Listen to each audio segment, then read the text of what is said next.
நம்ம வீட்ல இன்னைக்கு காலையில போல கேஸ் தீர்ந்து போயிடுச்சுங்க. 2 நாளைக்கு முன்னாடியே கேஸ் புக் பண்ணணும்னு நெனச்சேன். ஏதோ ஒரு டென்ஷன்ல அத அப்படியே மறந்தாச்சு.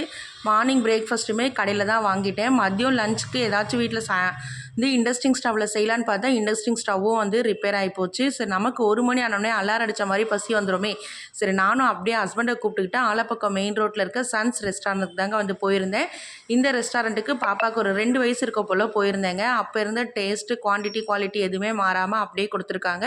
பட் உள்ள இருக்க ஆம்பியன்ஸ் மட்டும் கொஞ்சம் சின்ன சின்னதா சேஞ்ச் பண்ணியிருக்காங்கங்க. ஹஸ்பண்ட் மீல்ஸ் வாங்கிட்டாங்க. நாங்க ஒரு பிரியாணி வாங்கி 3 பேரும் ஷேர் பண்ணிக்கிட்டு, அப்படியே தந்தூரி வாங்கி ஷேர் பண்ணி சாப்பிட்டுட்டோங்க. பில்லு கொஞ்சம் ரொம்ப ரீசனபிளா தான் வந்திருந்தது. ஸோ பில்ல பே பண்ணிவிட்டு அங்கேருந்து கிளம்பி ட்ரெண்ட்ஸ்க்கு தாங்க போயிருந்தேன். வலசராக்க ட்ரெண்ட்ஸில் நம்ம வீட்டில் ஒரு ஃபங்க்ஷனுக்கு வருது. ஸோ அந்த ஃபங்க்ஷனோட ஹீரோக்கு ட்ரெஸ் எடுக்கலான்னு தாங்க வந்திருந்தேன். ஆனால் பெருசாக எனக்கு பிடிச்ச மாதிரி எந்த கலெக்ஷன்ஸும் இல்லை. ஸோ போரூர் ட்ரெண்ட்ஸில் ஈவினிங் போல் போய் பார்க்கலான்னு சொல்லிட்டு அங்கேருந்து கிளம்பிட்டேங்க. இன்னொரு வீடியோவில் சந்திக்கலாங்க. பாய்.